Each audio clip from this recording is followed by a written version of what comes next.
انابیہ کے سر میں شدید درد تھا اور آج اس کا آخری پیپر بھی تھا جس کی تیاری اس نے نہیں کی تھی۔ پھر بھی اس کو یقین تھا کہ وہ پیپر کر لے گی۔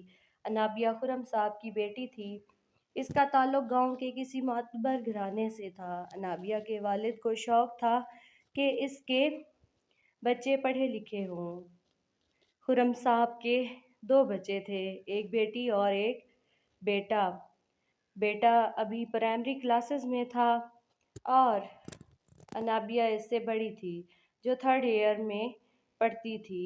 انابیہ کے فائنل کے پیپرز تھے اور آخری پیپر والے دن اس کو بخار تھا، لیکن اس نے ارادہ کر لیا کہ وہ پیپر کر لے گی۔ حالانکہ اس نے پیپر یاد نہیں کیا تھا، پھر بھی اس نے پیپر دیا اور وہ